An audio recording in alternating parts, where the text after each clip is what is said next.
हाय दोस्तों, शुरू करते हैं आज की हमारी कहानी विधवा विवाह भाग 9। अभी तक हमने पढ़ा कि प्रीति और विहान का रिश्ता एक जगह आकर ठहर गया था। विहान ने बहुत कोशिश की प्रीति का प्यार पाने की, पर हर बार उसको हार का मुंह देखना पड़ता। पर अब उसका सब्र जवाब दे गया था। अब विहान ने प्रीति से बात करना भी बंद कर दिया था, जिस कारण प्रीति बहुत अकेला महसूस कर रही थी। और एक रात को प्रीति का मन बहुत घबराने लगा, तो वो उठकर विहान के कमरे में उसके बेड पर जाकर सो गई। सुबह जब विहान की आंख खुली तो उसने महसूस किया कि प्रीति उसके पास सो रही है। अब आगे प्रीति ने विहान को इतना कसकर पकड़ रखा था कि विहान जैसे प्रीति को छोड़कर कहीं भाग रहा हो। विहान प्रीति का हाथ अपने सीने के ऊपर से हटाने लगा तो प्रीति ने अपनी आंखें खोल दी। आप हमसे दूर क्यों जाना चाहते हैं? प्रीति विहान के करीब जाकर उसकी आंखों में देखकर कहने लगी। विहान प्रीति को हैरानी से देख रहा था। अचानक से आपको क्या हो गया है प्रीति? अचानक से इतना बदलाव कैसे आ गया आप में कि आप खुद मेरे पास आकर मेरे सीने पर सिर रखकर सो रही थी? प्रीति ने अपनी नम पलकों को झुकाकर विहान के सीने पर अपना सिर रख दिया।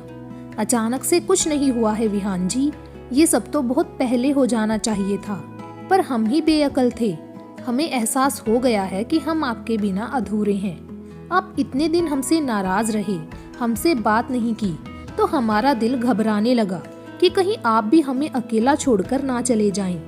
हमने आज तक अकेलेपन में जिंदगी गुजारी है, खुशी तो कभी नसीब नहीं हुई, बस गम ही झोली भरकर मिले हैं हमें। फिर आप हमारी जिंदगी में आए, आपने हमारे गमों को खुशी में बदल दिया। अम्मा जी और माँ हमें कभी नहीं अपनाएंगी, हमें पता है, पर पापा जी वो हमेशा हमारे साथ खड़े रहेंगे। हाँ, हम आपसे कभी नहीं कह पाए कि हम भी आपके करीब आना चाहते हैं। हमें भी आपसे मोहब्बत हो गई है, हम भी महसूस करना चाहते हैं आपकी करीबी को, पर हम डर जाते थे ये सोचकर कहीं आप भी हमें छोड़कर चले गए तो हम कैसे जिएंगे आपके बिना। आपके बिना नहीं रह सकते हैं हम, हमें आप चाहिए, सिर्फ आप जो कहेंगे हम करेंगे। हम अपनी मर्जी से रात को आपके पास आए हैं। ये मत समझिएगा आप कि हमने किसी दबाव में आकर ये फैसला लिया है। हम समझ गए हैं कि हम आपके बिना अधूरे हैं। विहान प्रीति की बात सुनकर बहुत खुश हुआ, पर वो प्रीति को थोड़ा सताना चाहता था। अच्छा, मुझे इतने दिन आपने सताया, उसका क्या? पास रहती थी फिर भी मैं आपसे दूर रहा। बहुत तड़पा हूँ मैं आपके बिना प्रीति। प्रीति ने विहान का चेहरा अपनी तरफ घुमाया। अब हम आपको और नहीं तड़पाएंगे, हम अपना पत्नी धर्म निभाएंगे। आपको वो सारे हक देते हैं हम जो एक पति का अपनी पत्नी के ऊपर होता है। आपको हम हक देते हैं कि आप हमें हक से प्रेम करिए। प्रीति ने अपना चेहरा विहान के चेहरे से सटाकर विहान के होठों को अपने अधरों में कैद कर लिया। विहान के लिए ये सब अप्रत्याशित था। उसकी तो आंखें बड़ी होकर फैल गई। उसे समझ में नहीं आ रहा था कि वो कोई ख्वाब देख रहा है या वाकई में ये सब हकीकत में हो रहा है। प्रीति का एक हाथ विहान के सीने पर था और दूसरा हाथ विहान के बालों में था। दोनों एक दूसरे के स्पर्श को महसूस करके एक दूसरे के करीब जा रहे थे। विहान प्रीति के प्रेम से भरे स्पर्श में खो गया और वो भी प्रीति का साथ देने लगा। दोनों पूरी तरह एक दूजे में खो चुके थे। दोनों ने जी भरकर एक दूसरे को प्यार किया। विहान प्रीति की जुल्फों की छांव तले उसकी बाहों में सुकून से सो गया। प्रीति भी आज सुकून की नींद सो रही थी, विहान की मोहब्बत को महसूस करके। विहान और प्रीति की जिंदगी में अब सिर्फ प्यार ही प्यार भर गया था। जैसे जैसे दिन बीतने लगे, दोनों की आपस में बॉन्डिंग भी बहुत बढ़िया हो गई थी। एक दूसरे को कुछ कहे बिना दोनों एक दूसरे की मन की बात समझ जाते। विहान जब प्रीति को छेड़ता तो प्रीति भी कहाँ पीछे रहती, वो भी विहान को छेड़ती, प्यार भरी बातें करती। विहान प्रीति से जब मोहब्बत जताता तो प्रीति शर्मा कर विहान की बाहों में सिमट जाती। हर रात एक दूसरे की बाहों में गुजरती। देखते ही देखते 6 महीने गुजर गए। विहान जी विहान बेड पर अपनी एक बाह पर अपना सिर टिकाकर अपनी आंखें बंद करके लेटा हुआ था और प्रीति उसके सीने पर अपना सिर रखकर लेटी हुई थी। विहान जी, हम घर कब जाएंगे? प्रीति ने अपना चेहरा उठाकर विहान के चेहरे को देखकर कहा। विहान ने प्रीति के चेहरे की तरफ देखा। क्या हुआ? घर क्यों जाना है? विहान जी, घर क्यों जाना है, इससे आपका क्या मतलब है? प्रीति ने घूरती नजरों से विहान को अपना चेहरा उठाकर देखा। वो हमारा घर है, जहाँ आपकी माँ, बाऊजी, बुआ और फूफा रहते हैं। वो हमारे बड़े बुजुर्ग हैं। विहान ने प्रीति का सिर अपने सीने से उठाकर अपनी बाजू पर रख लिया और खुद प्रीति की तरफ मुंह करके लेट गया। आपको उस घर में जाना है जहां आपकी कोई भी इज्जत नहीं करता है, जिन्होंने आपका दिल दुखाने में कोई कसर नहीं छोड़ी, उनकी फिक्र आपको सता रही है। आप क्यों भूल जाते हैं हम उस घर में शादी करके आए हैं? पर आप तो उस घर में पले बड़े हैं। माँ जी आपको कितना चाहती हैं। आपकी अम्मा, बाऊजी, उनके बारे में तो सोचिए आप। उनकी इकलौती संतान है आप। वो भी आपको याद करके रोती होंगी। और फिर वहाँ पापा जी हैं जो हम दोनों को बहुत चाहते हैं। यहाँ आए हुए 6 महीने हो गए हैं हमें। हमने घर फोन करके सबसे बात नहीं की है। हमें घर जाना है और पापा जी से मिलना है। उनकी वजह से हम जिंदा हैं और हमारी जिंदगी में आपको वही लेकर आए हैं। आप भूलिए मत। विहान प्रीति की बात सुनकर मुस्कुरा दिया। प्रीति के चेहरे पर आ रहे बालों को उसके कान के पीछे कर दिया और प्रीति को चूमकर प्रीति को उसके हाथ से पकड़कर उसकी बाहों में कसकर भर लिया। आप ना सच में बहुत भोली हैं, जिन्हें आपके होने ना होने से कोई फर्क नहीं पड़ता है। उनसे मिलने के लिए आप तड़प रही हैं। हाँ, फूफा जी की बात अलग है, वो बाकी सब जैसे नहीं हैं। जब हम दिल्ली आए तो वो भी अपने दोस्तों के साथ तीर्थ यात्रा पर चले गई। कुछ दिन पहले बात हुई थी उनसे। फूफा जी भी बहुत जल्द घर वापस आ रही हैं। प्रीति ने विहान की गर्दन में अपना चेहरा छुपा लिया। क्योंकि वो हमारे अपने हैं। वो हमसे चाहे जितना मर्जी नाराज रहें, पर हम उनसे नाराज नहीं रह सकते हैं। हमें बस घर जाना है, पापा जी से मिलना है। विहान ने प्रीति के माथे को चूमकर कहा, ठीक है हम चलेंगे, पर मेरी एक शर्त है। विहान ने रोमांटिक होते हुए प्रीति के अधरों पर अपनी उंगली फिराते हुए कहा। प्रीति विहान की शरारत से छुई मुई सी बन गई। हमें आपकी हर शर्त मंजूर है। प्रीति भी विहान के सीने पर अपनी उंगली फिराने लगी। पहले मेरी शर्त तो सुन लो। हमने कहा ना, आपकी हर शर्त मंजूर है हमें। विहान प्रीति के भोलेपन और मासूमियत पर मरमिटा। प्रीति के चेहरे पर झुककर उसके कान को चूम लिया। विहान ने अपने होठों को प्रीति के कान के ऊपर रखकर कहा, मुझे पापा बनना है और आपके जैसी ही छोटी सी प्रीति चाहिए। विहान के होंठ अब भी प्रीति के कान पर थे। प्रीति ने विहान की गर्दन पर अपने होंठ रख दिए। हमें भी माँ बनना है और हमें आपके जैसा छोटा सा विहान चाहिए।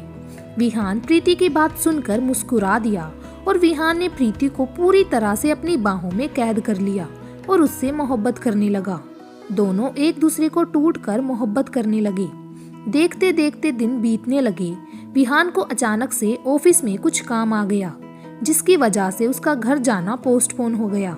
काम खत्म होने में लगभग 3 से 4 महीने का वक्त लग गया। जैसे ही ऑफिस के काम से विहान फ्री हुआ, उसने तुरंत ही घर जाने का प्लान बना लिया। घर जाने की बात सुनकर प्रीति बहुत खुश हुई। घर जाने से पहले प्रीति विहान के साथ मार्केट गई, सबके लिए बहुत सारे तोहफे लेकर आई। फिर कुछ दिनों बाद दोनों अपने घर के लिए ट्रेन से निकल गई। प्रीति और विहान जैसे ही बनारस में अपने घर की दहलीज पर पहुंचे, प्रीति की आंखें नम हो गई। विहान ने प्रीति की नम आंखें देखी तो प्रीति का हाथ कसकर पकड़ लिया और उसे घर के अंदर ले आया।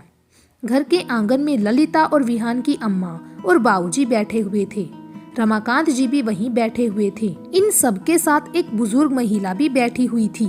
अम्मा, विहान की आवाज सुनकर सब विहान को देखने लगे। विहान को देखकर ललिता और विहान की अम्मा रोने लगी। विहान अपनी अम्मा और बुआ के पास गया। दोनों के पैर छुए तो दोनों ने उसे अपने गले से लगाकर खूब लाड किया। रमाकांत जी की नजर प्रीति पर पड़ी। प्रीति बेटा, तुम वहाँ क्यों खड़ी हो? अपने पापा के गले से नहीं लगोगी? प्रीति ने गुलाबी रंग की बहुत सुंदर साड़ी पहनी हुई थी। विहान के प्यार से प्रीति का रंग और भी निखर गया था। प्रीति के गाल बिना ब्लश के भी ब्लश कर रहे थे। प्रीति को देखकर दोनों सांसें मुंह बनाने लगी। जीजी, लगता है हमारा लल्ला अपनी सारी कमाई इसके लाली लिपस्टिक में झोंक देता होगा। जरा देखो तो इसके गाल और होठों को कैसे लाल रंग पोत कर आई है। विहान की अम्मा अपनी साड़ी के पल्लू को इधर से उधर करते हुए कहने लगी। ललिता प्रीति का भरा हुआ जिस्म देखकर जल भुन गई, क्योंकि प्रीति पहले से भी ज्यादा तंदुरुस्त और खुश दिखाई दे रही थी। रमाकांत जी की बात सुनकर प्रीति मुस्कुराई और उनके गले से आकर लग गई। रमाकांत जी ने प्रीति को अपनी बेटी समझा था, इसीलिए उसे बेटी जितना स्नेह भी दिया था। लाज शर्म तो बेच खाई है इसने, देखो तो ससुर के गले से कैसे लगी हुई है। विहान की अम्मा ने अपने स्वभाव के चलते अपनी जिह्वा के कमान से जहरीले तीर छोड़ना शुरू कर दिया। क्यों आई है अब यहाँ? हमारा शौक मनाने के लिए? ललिता भी कहाँ पीछे रहने वाली थी। आखिरकार उन्होंने भी अपनी आग उगल ही दी। ललिता, होश में रहकर बात करो। रमाकांत जी गुस्से से ललिता को घूर कर कहने लगे। प्रीति इतनी जली कटी बातें सुनकर अपने होश खोने लगी। इसीलिए मैं यहाँ नहीं आना चाहता था, क्योंकि आप दोनों प्रीति को अपनी जली कटी बातें सुनाकर उसे जीने लायक नहीं छोड़ेंगी। बहुत मुश्किल से ये संभली थी, पर इन्हें ही आपसे मिलने की ज्यादा जल्दी थी। विहान गुस्से से लाल होकर कहने लगा, मैं प्रीति के कहने पर यहाँ आया था, क्योंकि इसे आपकी चिंता थी, पर अब ये चिंता मुक्त हो गई है यहाँ आकर। प्रीति आपकी सगी नहीं है, पर मैं तो आपका खून हूँ। मेरे लिए ही सही प्रीति को अपना नहीं लेते? पर नहीं, आपको तो अपने सड़े गले नियमों पर चलना है। जहाँ ससुर अगर बहू को अपनी बेटी मानकर उसे स्नेह से अपने गले से लगा लेता है, तो उसे गलत समझकर आप सब चर्चा करने लग जाती हैं। बस बहुत हुआ, अब मैं यहाँ नहीं रहूंगा। मैं अभी और इसी वक्त प्रीति को लेकर यहाँ से जा रहा हूँ, हमेशा हमेशा के लिए। अब कभी यहाँ वापस नहीं आऊंगा। प्रीति विहान की बात सुनकर सदमे में आ गई। विहान प्रीति का हाथ पकड़कर दहलीज से ही वापस लौटने लगा। तभी प्रीति गश खाकर वहीं नीचे गिर गई। रमाकांत जी और बुजुर्ग महिला दोनों एक साथ ही जोर से चीखे, और विहान के बाबूजी वो तो मूक दर्शक बनकर सब कुछ देख रहे थे। विहान ने प्रीति को जमीन पर बेहोश गिरा हुआ देखा तो फौरन ही उसे अपनी बाहों में उठा लिया। बुजुर्ग महिला, लल्ला, बहू को जल्दी से कमरे के भीतर ले जाकर बेड पर लेटा दे। रमाकांत जी, विहान, ये काकी दाई हैं, तो जल्दी से प्रीति को कमरे के भीतर ले जा। विहान प्रीति को जल्दी से कमरे के भीतर ले गया और प्रीति को बेड पर लेटा दिया। दाई भी विहान के पीछे कमरे के अंदर चली गई। लल्ला, तुम तनिक बाहर जाओ, हम बहू का मुआयना कर ले। विहान ने एक मर्तबा पीछे मुड़कर बेहोश प्रीति को देखा, फिर कमरे से जल्दी से बाहर निकल आया। इधर ललिता और विहान की अम्मा असमंजस में खड़ी थी। जीजी, इसे क्या हुआ? विहान की अम्मा अपना मुंह बिचकाते हुए कहने लगी, इसे तो नाटक करने की आदत है। ललिता भी गुस्से से बोली। कुछ देर बाद दाई प्रीति के कमरे से बाहर आई तो वो मुस्कुरा रही थी। रमाकांत, बधाई हो, तू दादा बनने वाला है। दाई की बात सुनकर रमाकांत और विहान की खुशी का ठिकाना ना रहा, पर ललिता और विहान की अम्मा के होश उड़ गए। हमें तो लगा था ये प्रीति हमारे लल्ला को अपने पास भी फटकने ना देगी, पर ये तो गर्भवती हो गई। विहान की अम्मा की तो आंखें बड़ी हो गई। खुशी तो चेहरे पर कहीं नजर नहीं आ रही थी, पर ललिता किसी गहरी सोच में डूबी हुई थी। दाई, रमाकांत, खुशी दोगुनी है तो नेक भी दोगुना लूंगी, दाई मुस्कुराते हुए कहने लगी। विहान और रमाकांत जी असमंजस में पड़ गए। दाई माँ, मैं समझा नहीं। विहान असमंजस में पड़ गया। अरे पागल, जुड़वा बच्चे हैं, फिर हुई ना खुशी दोगुनी। दाई की बात सुनकर विहान ने दाई को अपनी बाहों में उठाकर घुमा दिया।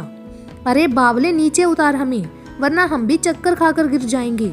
विहान ने दाई माँ को अपनी गोद से जल्दी से उतारा और प्रीति के पास कमरे में चला गया। रमाकांत जी इतने खुश थे कि उन्होंने दाई पर से नोटों की 2 गड्डियां वार दी। विहान के बाबूजी भी कहाँ पीछे रहने वाले थे, उन्होंने भी दाई को दुगना नेक दिया। दोनों इतने खुश थे कि एक दूसरे के गले लगकर दोनों एक दूसरे को बधाइयां दे रहे थे। फिर दोनों घर से बाहर जाने लगे तो ललिता और विहान की अम्मा को देखा तो दोनों ने उन्हें देखकर मुंह बना लिया। ये दोनों कभी नहीं सुधरेंगी, कहकर दोनों वहां से हंसते खिलखिलाते हुए चले गए।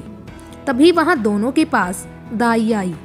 बहुरिया, तुम्हारे घर में दोगुनी खुशी आई है, इस खुशी में तुम दोनों भी शामिल हो जाओ, वरना कल को तुम दोनों बहुत पछताओगी, जब तुम दोनों को पानी पिलाने के लिए भी कोई तुम्हारे पास नहीं रहेगा। तुम दोनों नसीब वाली हो जो कदर करने वाली बहू और बेटा मिले हैं। समझदार को इशारा काफी होता है, बाकी अब तुम दोनों जानो। दाई माँ वहां से चली गई, पर ललिता और विहान की अम्मा को अपनी कहीं बातों से विचलित कर गई। विहान जैसे ही कमरे में घुसा, वो जल्दी से प्रीति के पास उसके बेड पर बैठा और उसके माथे को चूम लिया। कुछ देर बाद विहान प्रीति से अलग हुआ, उसके माथे, आंखों और गालों को कसकर चूम लिया। अरे अरे, एक ही दिन में सारा प्यार लुटा देंगे आप मुझ पर? बाद के लिए भी कुछ छोड़ दीजिए, प्रीति हंसते हुए कहने लगी। अरे यार, तुमने जो खुशी मुझे आज दी है उसके आगे तो ये कुछ भी नहीं है। मैं इससे ज्यादा प्यार हर गुजरते हुए लम्हे के साथ तुम्हें करूंगा। Thank you Preeti, thank you. तुम मुझे पापा कहने वाले दो नन्हे मुन्ने से बेबी देने वाली हो। आपको खुश देखकर मैं बहुत खुश हूँ। पर माँ और अम्मा, प्रीति अब तुम किसी तरह का कोई भी तनाव नहीं लोगी। तुम अब अकेली नहीं हो।